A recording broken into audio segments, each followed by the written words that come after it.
So we are in types of set then. तो इसमें से हमने कुछ टाइप्स जो हैं कर लिए थे। पहला जो टाइप था वो था empty set. Empty set, correct. Now we all know what is empty set. Second thing is non empty set. Non empty का मतलब है जो एम्प्टी ना हो, हम ऐसे डिनोट कर सकते हैं। तीसरा आ गया singleton set. Done. Singleton set नाम से डिफाइन होता है सिंगल, यानी कि जिसमें आपका सिर्फ और सिर्फ एक एलिमेंट होगा, उसको हम सिंगलटन सेट कहते हैं। यहां तक हो चुका था। उसके बाद fourth one is finite. I think ये भी कंप्लीट हो चुका था। उसके बाद fifth one is infinite. Done. तो ये वो टाइप्स हैं जो हम डिस्कस कर चुके हैं, ठीक है। इसको मैं जल्दी से रिवाइज कर रहा हूं। पहला है एम्प्टी सेट। एम्प्टी सेट का मतलब है एक ऐसा सेट जिसमें आपका नंबर ऑफ एलिमेंट कितने हो, 0 हो, यानी एक भी एलिमेंट उसमें प्रेजेंट नहीं होगा, उसको हम एम्प्टी सेट कहेंगे, ठीक है। दूसरा चीज है नॉन एम्प्टी सेट। तो नॉन एम्प्टी सेट की डेफिनेशन हम इस तरह से दे सकते हैं कि a set which is not empty.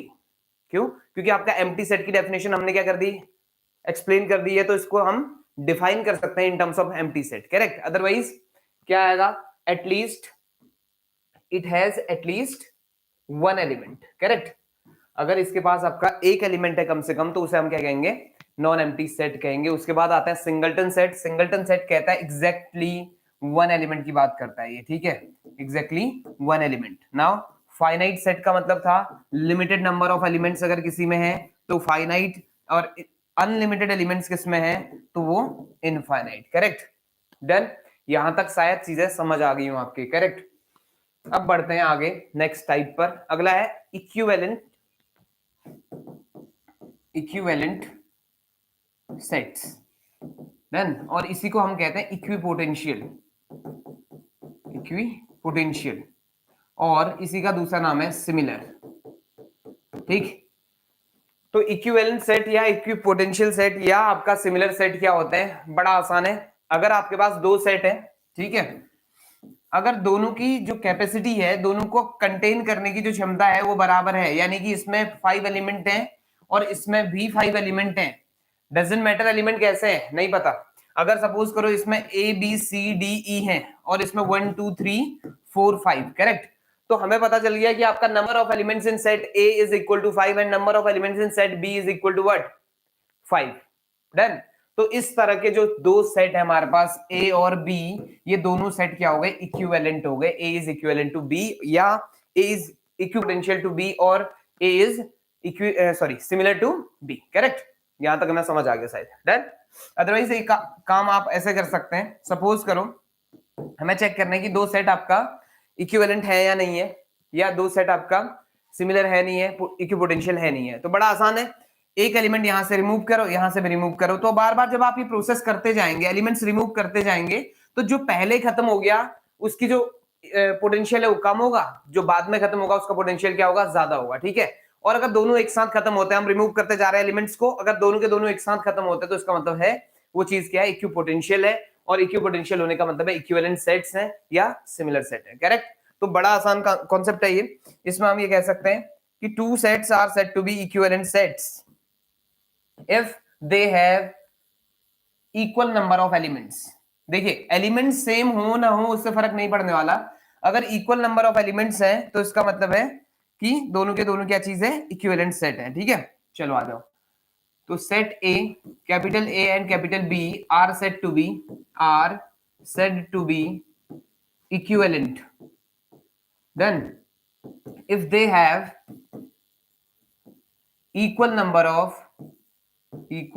of elements। Done. Okay, so equivalent set हमें समझ आ गया, correct. For example we have a is equal to a comma b comma c and b is equal to alpha comma beta comma gamma, both has 3 elements. So a is equivalent to b और a is similar to b, ये similarity का sign है, correct. चलिए जी, यहां तक समझ आ गया, मान लूं, चलो मान लिया। अगला टर्म है इक्वल सेट। अगला टर्म आता है इक्वल सेट्स। तो इक्वल सेट की डेफिनेशन में थोड़ा सा चेंज आएगा। देखो इक्विवेलेंट सेट क्या था, उससे नंबर ऑफ एलिमेंट से मतलब है सिर्फ और सिर्फ, करेक्ट। बट इक्वल सेट कहता है कि एलिमेंट्स भी सेम होने चाहिए, ठीक। तो हम कहेंगे टू और more sets are said to be are said to be equal sets if they have same elements. Game over. Same elements, correct? For example, if A has A comma B comma C, then B should have B, C, A या any other permutation, but elements must be same, correct? अगर मैं A में ABC use कर रहा हूं तो वही चीज आपका B में भी होनी चाहिए. हो सकता है उनका ऑर्डर आगे पीछे हो. इससे पहले हमने बात करी हुई कि in case of set order doesn't matter, correct? तो ये दोनों के दोनों क्या हो गए? इक्वल सेट हो गए. A इज इक्वल टू क्या हो गया? B हो गया, करेक्ट? डन? कोई कंफ्यूजन? चलिए मान लेता नहीं है कंफ्यूजन कोई, ठीक है? आगे बढ़ा जाए, पढ़ देते हैं. डन? अब इसमें एक छोटी सी चीज मैं बताने जा रहा हूं आपका, कार्डिनैलिटी या कार्डिनल नंबर, सिंपली या कार्डिनैलिटी हम इसको कहते हैं, ठीक है? तो कार्डिनैलिटी क्या है? कार्डिनैलिटी का मतलब है number of element in a set, simple. Done?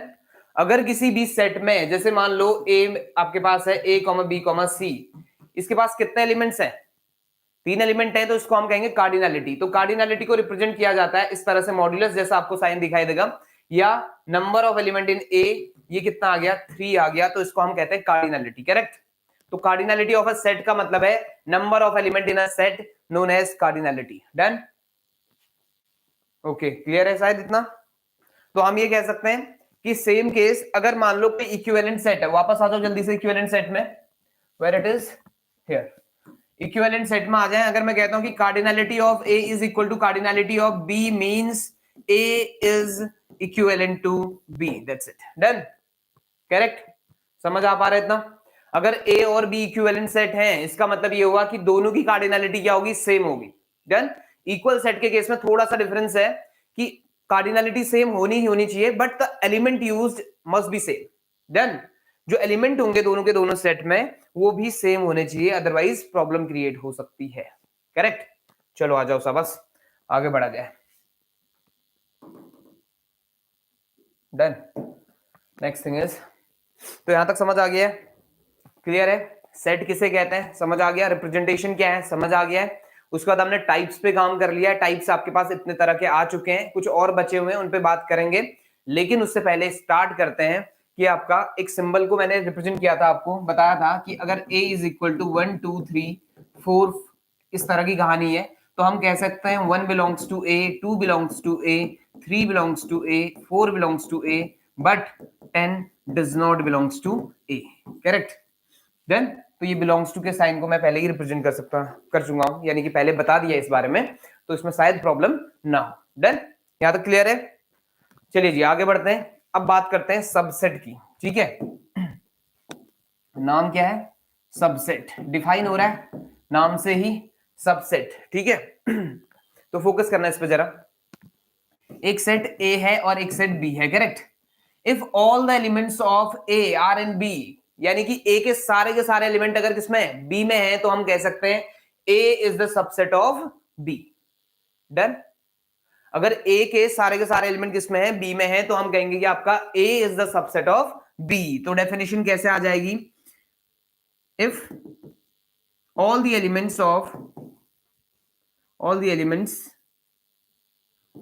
of capital A are in B, then we say capital A is the subset of capital B. Game over, correct? तो सबसेट होने के लिए बड़ा काम नहीं है. अगर सपोज करो A में आपके पास एलिमेंट है 1 2 3, तो हम कह सकते हैं कि कैपिटल A जो है वो सबसेट है किसी और का जिसमें ये सारे के सारे एलिमेंट होंगे. For example 1 2 3 4 5. डन? ये सारे की सारी कहानी है. डन? यहां तक समझ आ पा रहा है सबसेट की कहानी? इससे पहले ना एक छोटी सी चीज मैं आपको बता दूं, ये जो नंबर सिस्टम है इसके बारे में थोड़ा सा आइडिया दे देते हैं कि आपका इसको हम किससे रिप्रेजेंट करते हैं. जैसे रियल नंबर हो गया, नेचुरल नंबर हो गया, होल नंबर हो गया, ठीक है? ये आपको पहले से पता होगा, इसलिए मैंने तो स्किप कर दिया था. लेकिन जिसको नहीं पता है तो उसके लिए ये है खास. तो देखिए सबसे पहले मैं बात कर रहा हूँ रियल नंबर की. तो फिलहाल रियल नंबर से ही स्टार्ट करेंगे. कॉम्प्लेक्स नंबर के लिए C यूज करते हैं, मैं बता दूंगा उसको लास्ट में, ठीक है? चलो आ जाओ. रियल नंबर के पास दो मेंबर्स, पहला रैशनल नंबर आप सभी जानते हैं इसके बारे में, और नहीं जानता ना जो, तो प्लीज कमेंट करेंगे और कुछ और बता देंगे कि चीज नहीं समझ आती, ठीक है। Rational number. और उसके बाद दूसरा जो है वो है irrational number, correct. Now look, real number जो है वो कॉम्बिनेशन है। रियल नंबर जो है आपका कंटेन करता है rational as well as irrational. ना अगर मैं बात करूं रैशनल की और इरेशनल की, तो वो थोड़ा सा आइडिया दे रहा हूं। डेसिमल एक्सपेंशन अगर आप जानते हैं, ठीक है, डेसिमल एक्सपेंशन अगर आप जानते हैं, तो ये तीन तरह का होता है। एक होता है प्योरली टर्मिनेटिंग, जो टर्मिनेट कर जाए, रुक जाए। दूसरा होता है नॉन टर्मिनेटिंग बट रिपीटिंग या रिकरिंग, डन, बट रिपीटिंग या रिकरिंग। ऐसी तीसरा काइंड होता है non terminating and non repeating और रिकरिंग। तो ये तीन तरह के डेसिमल एक्सपेंशन होते हैं। जैसे फॉर एग्जांपल मैं आपको थोड़ा सा समझाऊं, तो जैसे ये 8 से आप डिवाइड कर दो 15 को, तो आप चेक करोगे ये आपका टर्मिनेटिंग हो जाएगा। जैसे फॉर एग्जांपल 8 बन जा 8 बचता कितना 7, पॉइंट लगा दिया, कितना आ गया 70, 8 8 जा 64, तो कितना बच गया 6, तो कितना आ जाएगा ये 64 और 0 कितने जा 5 जा। देखिए अब ये यहां से आगे नहीं बढ़ेगा, 1.875 समथिंग आ गया, ठीक है। ये आपका टर्मिनेट हो गया, रुक गया, इससे आगे जाने की जरूरत नहीं है, ठीक। थोड़ा सा आइडिया होगा इसके बारे में आपको, बट मैं फिर भी एक्सप्लेन कर रहा हूं। तो ये एग्जांपल हो गया किसका, टर्मिनेटिंग का। दूसरा है अगर कोई नॉन टर्मिनेटिंग बट रिपीटिंग है, तो वो कैसा दिखता है, वो कोई और नहीं कुछ ऐसा दिखता है। देखो 3 से डिवाइड करो 10 को, तो आपको रियलाइज होगा 3.3333 अब तक ये आते जा रहा है अप टू इन्फिनिटी टाइम्स, है ना। तो ये चीज आपका क्या लिखा जाता है हमारे हिसाब से 3.3 बार। तो बार जो कंटेन करता है वो एक्चुअल में रिपीटिशन को रिप्रेजेंट करता है, ठीक है। कौन रिपीट हो रहा है और कितने टाइम्स रिपीट हो रहा है, कौन रिप्रेजेंट करता है, ये बार रिप्रेजेंट करता है, करेक्ट। तो ये दूसरा टाइप हमें समझ आ गया। तीसरे टाइप में बात करें तो non terminating but non as well as non repeating. तो इस तरह के केस आपको यहां देखने को मिलेंगे, √2, √15, √23। इस तरह की चीजों को जब आप एक्सप्लेन करेंगे, सोल्व करेंगे, तो आपको रियलाइज होगा ये चीज आपको यहाँ रिप्रेजेंट हो जाएगी, समझ आ जाएगा, ओके ठीक है, इस तरह की कहानी हो रही है, डन। चलिए, तो तीन तरह के हमारे पास डेसिमल एक्सपेंशन है, वो थोड़ा सा आइडिया आपको लग गया है। तो इसमें जो फर्स्ट टू हैं, ये जो दोनों हैं, ये दोनों आपका एक्चुअल में रैशनल नंबर को रिप्रेजेंट करते हैं, और last one is representing irrational number, ठीक है। फर्स्ट के दो रिप्रेजेंट करते हैं रैशनल नंबर को, और लास्ट जो है वो रिप्रेजेंट करता है किसको, इर्रेशनल नंबर को, करेक्ट। तो चलो हमें थोड़ा आइडिया आ गया कि रैशनल कौन, इर्रेशनल कौन। अब आगे बढ़ रहे हैं, ठीक है, जल्दी से आ जाओ शाबाश, इससे कोई मतलब नहीं है फिलहाल में, है ना। रियल नंबर दो मेंबर्स थे, एक था रैशनल और एक था इर्रेशनल, डन।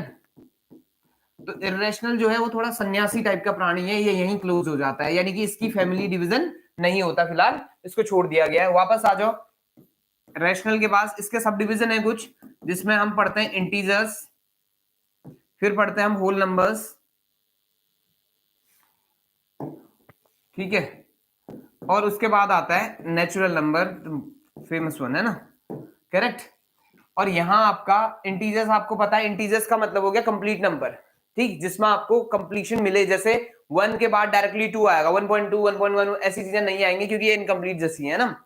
तो इसका मतलब ये हुआ अप टू इन्फिनिटी ये चलता आएगा, तो ये -1, 0, 1 एंड सो ऑन। दूसरा होल नंबर है 0, 1, 2, 3 एंड सो ऑन, और अगला है natural number 1, 2, 3 up to and so on, correct. और रैशनल नंबर क्या होते हैं, P/Q फॉर्म में लिखे जाने वाला हर एक नंबर रैशनल नंबर है, जहां P and Q must be belongs to integers and Q doesn't equal to 0, correct. और यहां आपके किस तरह के नंबर आते हैं, दोज जो किस तरह के हों, जिसका कंप्लीट स्क्वायर रूट ना मिल पाए, इस तरह के नंबर यहां आपको मिल जाएंगे, डन। तो ये जो फैमिली है, इस फैमिली को रिप्रेजेंट करता है, इस रियल नंबर को रिप्रेजेंट करता है कैपिटल आर, यानी capital R is a set containing all the real numbers, ठीक है। कैपिटल आर क्या है, एक सेट है जो कंटेन करता है किसको, रियल नंबर्स को। तो यानी कि ये सेट जो है आज से कैपिटल आर के नाम से ही जाना जाएगा, नहीं आज से नहीं, ये पहले से जाना जाता है, बट अभी से आप अगर जान पा रहे हैं, तो ये रियल नंबर के सेट को हम कैपिटल आर से डिनोट करेंगे। कहीं पे भी लिखा हुआ है अगर this belongs to capital R, that means वो नंबर एक्चुअल में कहां का है, रियल नंबर का। और रियल नंबर का है तो कुछ भी हो सकता है, डेसिमल में भी हो सकता है, और इस तरह के टर्म्स भी हो सकते हैं जिसका expansion non terminating non repeating type का हो, correct. Second thing is rational number को डिनोट करा जाता है क्यू से। किससे डिनोट करा जा रहा है जी इसको? क्यू, ठीक है, क्यू नहीं है, क्यू। और उसके बाद इसको आर से करा जा रहा था, इसको टी से किया जाता है। ये थोड़ा कम लोगों को पता होता है, बट स्टिल इसको टी से डिनोट करते हैं, ठीक। उसके बाद आ जाओ इंटीजर्स के पास, तो इंटीजर को हम जेड या आई से डिनोट करते हैं, जो आपको सुटेबल लगे या जो बुक्स में दिया हो, ठीक। उसके बाद आ जाओ इसके पास, ये डब्ल्यू से डिनोट हो जाएगा, और ये मोस्ट फेमस नेचुरल नंबर को हम डिनोट करते हैं एन से, ठीक है। तो ये सारे के सारे सेट जो है हम जान चुके हैं। कैपिटल आर क्या है? Capital R is the set of real numbers, capital T is the set of irrational number, capital Q is the set of rational number, capital कौन z या i is the set of integers, w is the set of whole numbers and natural n is the set of natural numbers। क्योंकि देखो ये सारे known numbers हैं, जो जितने भी सेट हमारे पास, इन्हीं सेट के बेसिस पे हम आगे बढ़ेंगे, तो इन पे फोकस करना ही करना है आपने, ठीक है। आगे बढ़ा जाए, चलो जी बढ़ जाए फिर आगे। अब आ जाओ फिर सबसेट के पास वापस आते हैं। अब थोड़ा आसान हो जाएगा हमारे लिए समझना इस चीज को, ठीक है। सबसेट, सबसेट का मतलब क्या था कि अगर एक सेट के सारे एलिमेंट किसी अदर सेट में आते हैं तो हम उसे कहते हैं subset. Done. For example if capital A के सारे एलिमेंट किस में होंगे? बी में हो, तो हम कह देंगे A is the subset of capital B. ये मैं डिफाइन कर चुका हूं, ठीक है। अब लेकिन इसको रिप्रेजेंट कैसे करा जाए, बताया कैसे जाए कि कौन क्या है, करेक्ट। जैसे मान लो थोड़ी देर के लिए मैं कैपिटल ए की बात कर लूं, कैपिटल ए में 1 2 3 4, ठीक है, ये 4 एलिमेंट है। तो इसका मतलब ये हुआ कि इस तरह का भी इसका एक सबसेट है जो 1 2 3 को कंटेन कर रहा है। क्यों? क्योंकि 1 2 3 तीन के तीन एलिमेंट किसमें है? ए में है। उसके बाद इस तरह का भी आपका इसका एक सबसेट है, इस तरह का भी एक सबसेट है, देखो 4, ये भी एक सबसेट है। ये कमाल की चीज है ना, ये बड़ा खास है, देखना जरा इसको। और अगर मैं बात करूं एम्प्टी सेट की, एम्प्टी सेट को हमने किससे रिप्रेजेंट किया था? 5 से रिप्रेजेंट किया था, या सिंपल इस तरह से रिप्रेजेंट किया था। ये थोड़ा कम यूज होता है और ये थोड़ा ज्यादा यूज होता है, ठीक है, ज्यादा फेमस है, करेक्ट। डन इतना? चलो, तो इसका मतलब ये है कि आपका किसी भी सेट में अगर मैं बात कर रहा हूं, किसी भी सेट के सबसेट्स की बात कर रहा हूं, तो इसका मतलब कहीं ना कहीं ये 1 2 3 4 भी तो इसमें कंटेन्ड है, यानी कि every set is the subset of itself. ये बड़ी इंपॉर्टेंट लाइन है, ठीक है। हर एक सेट खुद का क्या है? एक सबसेट है। तो हमें एक इंपॉर्टेंट लाइन मिली कि सबसेट की कहानी में हर every set is the subset of is a subset of itself। खुद का ही एक सबसेट बन जाएगा, ठीक है, हर एक सबसेट। और दूसरा फाई के बारे में देखो जरा। फाई की खास बात क्या है ना, अगर मेरे पास कोई सेट है जिसमें 3 एलिमेंट है या 4 एलिमेंट है, जो भी है, अब फाई के पास तो एक भी एलिमेंट नहीं है, और फाई के पास अगर एक भी एलिमेंट नहीं है तो मैं मान सकता हूं कि फाई के सारे एलिमेंट मेरे पास है। क्यों? क्योंकि फाई के पास एलिमेंट ही नहीं है। करेक्ट? इतना समझ आ रहा है? थोड़ा सा मैंने कहा कि फाई के पास एक भी एलिमेंट नहीं है, तो इसका मतलब ये माना जाता है कि फाई के सारे एलिमेंट हर किसी में। क्यों? क्योंकि फाई के पास कोई भी एलिमेंट है ही नहीं। तो इसका मतलब हुआ फाई इज अ सेट, यानी empty set is a set which is subset for every set. Empty set जो है एक ऐसा सेट है जो सभी के लिए क्या है? सबसेट है, ठीक है। Phi is the subset of every set, हर किसी के लिए सबसेट का काम करेगा, एवरी सेट, सॉरी, ठीक है। डन इतना?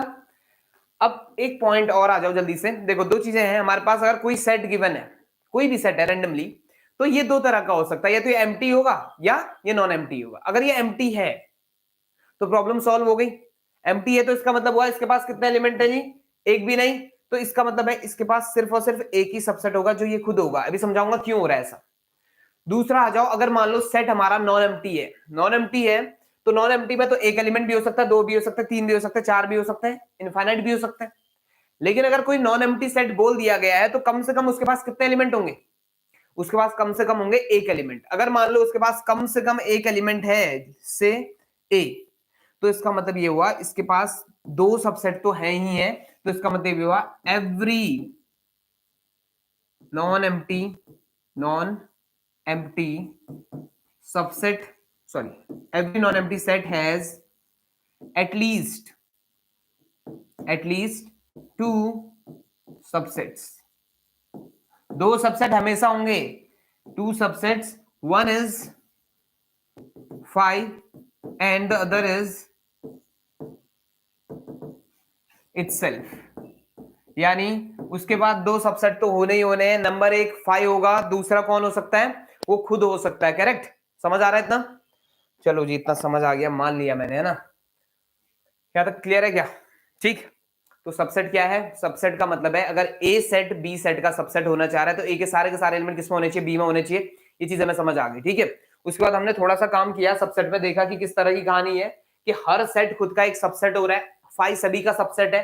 तीसरा, हर एक नॉन एम्प्टी सबसेट के पास कम से कम दो सबसेट तो होंगे ही, एक होगा फाइव, एक होगा खुद। करेक्ट। अब आगे बढ़ते हैं। अब जरा देखना, अगर मान लो मैं कहता हूं सबसेट को रिप्रेजेंट कैसे किया जाए, डिनोट कैसे किया जाए, ठीक है। हर चीज किस चीज के लिए हम यही ढूंढते हैं, तो उस पर काम कर रहे हैं। जैसे सपोज करो ए सबसेट है बी का, तो एक नोटेशन ये है, एक नोटेशन ये है। अब देखो इसका मतलब क्या है, इस नोटेशन और इस नोटेशन का मतलब क्या है, ठीक है। इन दोनों से हम दो डेफिनेशन निकल के आएंगे, मैं समझाता हूं क्या है वो दो डेफिनेशन, ठीक है। उससे पहले फोकस करते हैं जल्दी से कि अगर सबसेट बनाने तो सबसेट किस तरह से हम बना सकते हैं, ठीक है।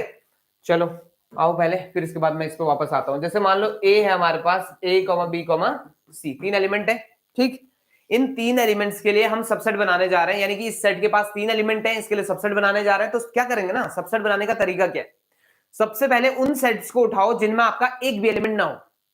क्यों? क्योंकि अगर किसी के पास एक भी एलिमेंट नहीं है तो इसका मतलब हुआ कि इसके सारे के सारे एलिमेंट है उसमें, है ना होना भी होना है ना, ठीक है। यानी कहने का मतलब मेरा ये है कि किसी सेट में एक भी एलिमेंट नहीं है, फॉर एग्जांपल फाइव, फाइव के पास एक भी एलिमेंट नहीं है, इसका मतलब मैं मान सकता हूं कि फाइव के सारे एलिमेंट मुझ में है, मुझ में नहीं, इस सेट में है ना, ठीक है। चलो आ जाओ।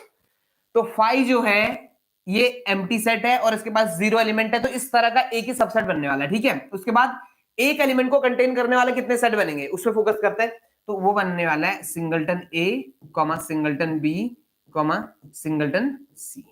डन। उसके बाद अगले में आए तो अब डबल डबल वाला खेल स्टार्ट करेंगे, लेकिन डबल डबल वाले में खेल में थोड़ा सा ध्यान देना कि ए को मैं बी के साथ ले जाऊंगा, फिर ए को किसके साथ ले जाऊंगा? सी के साथ ले जाऊंगा। ऐसे ही फिर बी को सी के साथ ले जाया जाएगा, ठीक है। तो देखो कैसे, ए कॉमा बी, फिर ए कॉमा सी, फिर बी कॉमा सी, हर तरह का कॉम्बिनेशन यहां आ चुका है। अब अगर किसी के दिमाग में ये क्वेश्चन आ रहा है कि ए कॉमा बी तो आ चुका है, बी कॉमा ए क्यों नहीं आ रहा है, तो वो मेरी पहली क्लास को चेक करे वापस, ठीक है। वीडियो को चेक करे वापस से, जाके देखे कि आपका ए कॉमा बी लिखने के बाद मैंने बी कॉमा ए क्यों नहीं लिखा, ठीक है। ये तुम्हारा काम है, मैं बता देता हूं फिर भी कि ए कॉमा बी और बी कॉमा ए सेम थिंग है। क्यों? क्योंकि in case of set the order of elements doesn't matter. अगर मैंने ए कॉमा बी लिख दिया या बी कॉमा ए लिख दिया तो दोनों चीजें एक जैसी हैं, उसके बाद उसको दोबारा लिखने की जरूरत नहीं है। ऐसा बस आ जाओ, यहां तक समझ आ गया।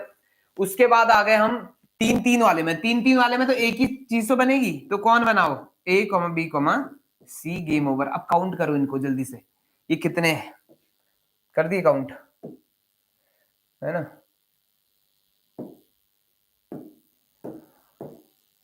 डन। कितने? जल्दी से बोल दो। ये होंगे आपके 8। कितने होंगे? 8 होंगे, ठीक है। चलो फिर इससे एक एग्जांपल और दे रहा हूं, फिर आना। मान लो एक सिंगल सेट उठा लिया ए, ये ए है मेरा, ठीक है। इसके पास अब देखो कितने एलिमेंट हैं, इसके पास कितने एलिमेंट हैं? इसके पास है एक एलिमेंट। तो हाईएस्ट जो आपका सबसे बड़ा जो सबसेट बनेगा इसका, वो कंटेनिंग वन एलिमेंट वाला होगा बस। तो जीरो वाला बनेगा इसका सबसेट और वन वाला बनेगा। जैसे थ्री वाले केस में क्या हुआ था? जीरो वाला, वन वाला, टू वाला और थ्री वाला, ये केस बने थे, चार केस। यहाँ पे कितने बनेंगे? दो। एक तो कौन हो गया? फाइव हो गया, और दूसरा सिंगलटन ए हो गया। तो कितने सबसेट बन गए इसके जी? इसके सबसेट बन गए दो। अभी बात करते हैं आगे, ठीक है। मान लो ए है, इसके पास एलिमेंट है ए कॉमा बी, कितने सबसेट बनेंगे? फोकस करो। एक तो फाइव बन गया, एक सिंगल ए और सिंगल बी, ये बन गया। और डबल वाले कौन कौन बनेगा? ए कॉमा बी बनेगा। तो कितने हो गए? चार हो गए। आप काउंटिंग अगर आपको समझ आ रही है तो, ठीक है। तीन वाले में मैं आपको दिखा चुका हूं कि ए इक्वल टू अगर ए कॉमा बी कॉमा सी था तो इसके पास कितने सबसेट निकले थे? 8। सेम एज में आपके लिए A is equal to A comma B comma C comma D, इस पे काम कर रहे हैं तो यहां से भी हम निकाल सकते हैं कि पहला फाइव, दूसरा सिंगलटन ए, सिंगलटन बी, सिंगलटन सी और सिंगलटन डी। सिंगल वाले कवर हो गए। नाउ डबल की बारी, और डबल को स्टार्ट कैसे करना है वो देखो तुम। डबल को स्टार्ट आप कैसे करेंगे, ए को ले जाएंगे किसके पास, बी के पास, फिर ए को ले जाएंगे किसके पास, सी के पास, फिर ए को ले जाएंगे किसके पास, डी के पास। डन। सेम वे में बी को सी के पास ले जाएंगे, फिर बी को डी के पास ले जाएंगे। यानी तरीका क्या है, आपको मूव होना है आगे की ओर और स्टार्ट करेंगे फर्स्ट एलिमेंट से, ए से स्टार्ट करेंगे, बी के पास जाएंगे ए से, फिर सी, ए से फिर D, same as B S S C आपका कौन, ये भी आएगा डी के लिए, ठीक है, सी डी। नाउ सेकंड के लिए क्या होने वाला है, देखो ए कॉमा बी आया करेक्ट, ए कॉमा सी आ गया, समझ आ रहा होगा शायद, और ए कॉमा डी, फिर अगला टर्म बी कॉमा सी, फिर बी कॉमा डी, ठीक है, अगला term C comma D. Done. यहां तक हमें चीजें समझ आ गई, A B, A C, A D, B C, B और बी डी, करेक्ट, और last one C D. Now 3-3 का खेल कैसे खेलना है, 3-3 के खेल में बड़ा आसान ये है कि फर्स्ट में आप आखिरी एलिमेंट को इग्नोर कर दो, यानी ए बी सी डी में से जो आखिरी है वो कौन, डी है, उसको इग्नोर करो फर्स्ट वाले केस में। तो उसको इग्नोर कर दिया तो ये आया ए बी सी आया, ठीक है। फिर थर्ड को इग्नोर करो तो ये आएगा ए कॉमा बी कॉमा डी, फिर सेकंड इग्नोर कर दो तो ए कॉमा सी कॉमा डी, फिर फर्स्ट इग्नोर कर दो तो B comma C comma D. अब 4-4 के लिए तो आपको पता है एक ही आएगा, वो होगा ए बी सी डी, ठीक है। काउंटिंग करो जरा, 5 फर्स्ट में हो गए, 6 11 हो गए, और 3 2 5 सॉरी 5 और ये कितना हो गया 16, ये कितने हो गए 16 हो गए। तो अब हमें एक चीज और, इस 5 के पास सिर्फ एक ही है, वो कौन है 5 है, तो इसके पास 1 आया। अब देख लो ये जो चीजें हैं, जो काउंटिंग आपके सामने दिखाई दे रही है 2 की पावर जैसी दिखाई दे रही है, कैसे, पहला वाला 2 की पावर 0 की तरह काम कर रहा है, दूसरा वाला 2 की पावर 1 2 3 4 एंड सो ऑन। तो यानी यहां से हम ये बता सकते हैं कि if a set has n elements then how many subset it has, ठीक है, कितने इसके पास सबसेट बनेंगे वो हम ये काउंटिंग बता सकते हैं। एक तरीका ये है, दूसरा तरीका है बाइनोमियल।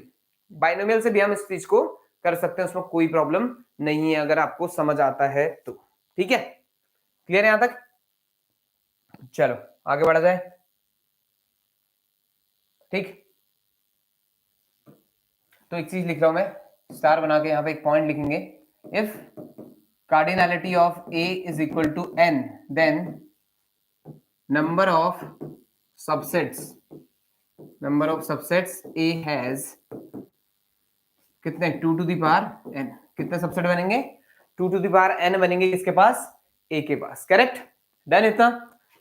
अब बोल दो यहां तक कोई परेशानी है तो, नहीं है तो अच्छी बात है। अब मैं इसको दूसरे तरीके से बताऊं क्या, कि आपको नंबर ऑफ सबसेट आप एक तरीके से और पता कर सकते हैं कि नंबर ऑफ सबसेट कितने होते हैं। फॉर्मूला में थोड़ा सा आइडिया दे रहा हूं, अगर किसी ने बाइनोमियल पढ़ी है थोड़ी बहुत तो समझ आ जाएगा, ठीक है। चलो जल्दी से आ जाओ कि नंबर ऑफ सबसेट कैसे गेन करते हैं। देखो अगर किसी के पास n एलिमेंट्स हैं तो सबसे पहले मैंने क्या कहा था कि आपका n एलिमेंट को भूल जाओ, सबसे पहले आपको 0 एलिमेंट वाले के पास जाना है, फिर 1 एलिमेंट, फिर 2 3 4 5 अप टू एंड सो लास्ट में किसके पास जाओगे, इस n एलिमेंट के पास जाओगे, करेक्ट।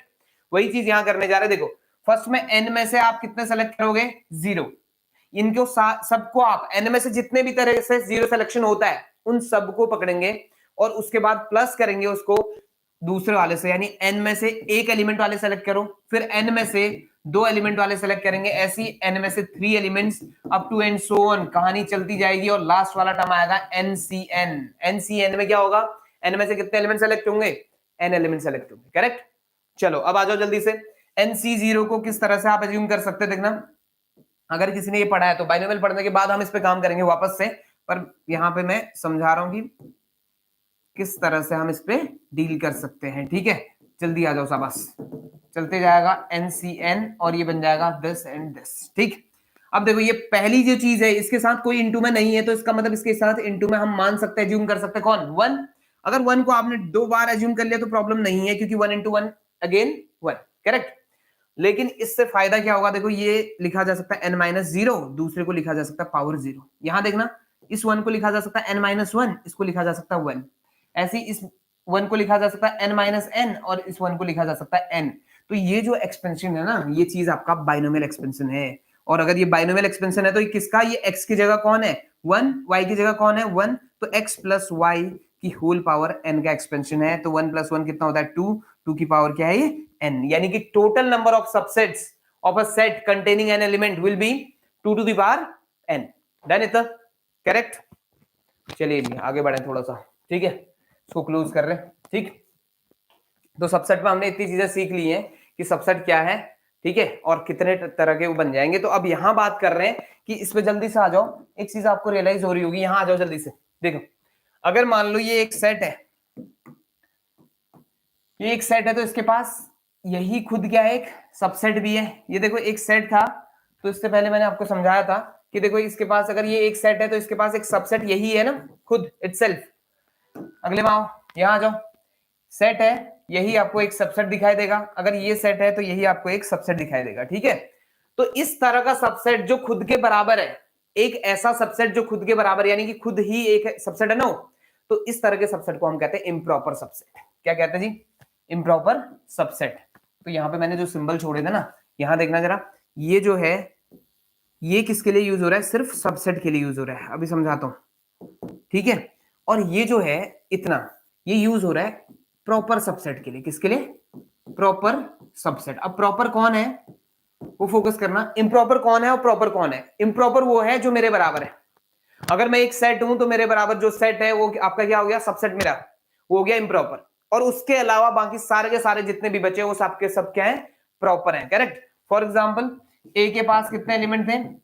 ए बी 2, तो इसके पास 5 singleton A comma singleton B और सिंगलटन ए बी, यही है ना सबसेट. तो ये जो चीज है ये आपका क्या है? इम्प्रॉपर सबसेट है. करेक्ट. और ये जो 3 बचे ये है प्रॉपर सबसेट. डन. समझ आ गया? प्रॉपर और इम्प्रॉपर. इम्प्रॉपर का मतलब हमेशा एक होगा बस, जो मेरे बराबर है. और प्रॉपर मतलब है उस एक को छोड़ के जितने भी बचे वो सारे के सारे क्या होंगे? प्रॉपर होंगे. करेक्ट यहां तक? चलो जी, बस फिनिश कर रहे हैं इसको. ठीक है, अब आ जाओ. एक लाइन में बता रहा हूं आपको, यहां ध्यान से देखना. अगर मैंने ये लिखा हुआ है, इसका मतलब है A is a subset of, sorry, A is a subset of me. यहां पे लिखेंगे, देखो अगर ये लिखा हुआ है दिस, तो इसका मतलब है A is a proper subset, proper subset of capital B. देखो फोकस करना जरा. यहाँ A जो है वो प्रॉपर सबसेट को डिनोट कर पाएगा, बस वहां पे इक्वल टू नहीं लगा हुआ बीच में, यानी कि A never be equal to what? B. A बराबर नहीं हो सकता किसके? B के. तो ऐसे केस में आपने ध्यान देना है कि ये जो चीज है ये सिर्फ किसको शो करेगी? प्रॉपर सबसेट्स को शो करेगी. करेक्ट. और अगले में आ जाओ. यहां इस वाले केस में क्या होगा? A is a subset of B. क्यों? क्योंकि आपका इस केस में may be some time A is equal to B. A किसी दिन B के बराबर भी हो सकता है. तो यहां पे हमने प्रॉपर या इम्प्रॉपर नहीं बोला, हमने बोला कि A is a subset of B. तो ऐसे केस में A हो सकता है कि B के बराबर भी हो और B से छोटा हो जाए, यानी कि नंबर ऑफ एलिमेंट के बेसिस पर. करेक्ट. तो ऊपर वाले केस में तो डेफिनेट है, अगर किसी ने बोल दिया कि A is a proper subset of B, तो A कभी भी इक्वल नहीं होगा किसके? B के. करेक्ट. इतना हमें समझ आ गया शायद. डन. तो subset, proper subset, improper subset समझ आ गए. इसी में एक चीज और छोटी सी ऐड करना चाह रहा हूं. यहीं पे क्या भी बोलते हैं, देखो B is a super set of A. यानी हम सिंपली ये कहना चाह रहे हैं कि अगर A सबसेट है B का, तो B को हम इसी लैंग्वेज को चेंज करके बोल सकते हैं कि B is a super set of A. Then A is a subset of B means B is a super set of A. Both are same things. Correct. दोनों की दोनों चीजें बिल्कुल हूबहू है. ठीक है, इसके लिए भी सेम यूज कर सकते हैं. अब आ जाओ जल्दी से. अगर n में A में कितने एलिमेंट थे? n. तो सबसेट्स कितने थे? सबसेट्स थे 2 की पावर n. डन. और यहीं पे मैं ऐड ऑन करूंगा दो चीजों को. इम्प्रॉपर सबसेट कितने होंगे? इम्प्रॉपर सबसेट हो जाएंगे कितने? 1. समझ आ गया होगा इतना शायद. क्यों? क्योंकि आपका वो जो खुद के बराबर है वो एक ही होता है. ठीक है. फिर उसके बाद आ जाओ प्रॉपर में. तो प्रॉपर सबसेट कितने होंगे? प्रॉपर सबसेट होंगे टोटल में से इस 1 को आप क्या कर देंगे? माइनस कर देंगे. देखो यहां ध्यान देना इस पर. ये ऑप्शन में कभी ऐसा भी दिखाई देगा, ये बिल्कुल गलत हो जाएगा. 2 to the power n minus 1 नहीं है, 2 की पावर n अलग से फिर -1 अलग से. ठीक है, वो फोकस करना. तो ये गलत हो जाएगा. डन. करेक्ट. तो यहां तक आपको शायद समझ आ गया, सबसेट की कहानी शायद ही समझ आ गई होगी, है ना? क्लियर है शायद. ठीक. तो सबसेट क्या है? डन. चलिए, तो इसके बाद हम बात करेंगे कुछ और सेट्स पर जो सबसेट के बेसिस पर हम डिफाइन करते हैं जिनको, उन पे बात करेंगे नेक्स्ट क्लास में। और जैसे ही देखिए थ्योरी पार्ट क्लोज होगा तो हम प्रीवियस ईयर उठाएंगे, ठीक है। तो बने रहना है क्लास में और थोड़ा सा इंटरेस्ट शो करना है, ठीक है। चलिए मिलते हैं ब्रेक के बाद। जय हिंद, जय भारत, थैंक यू।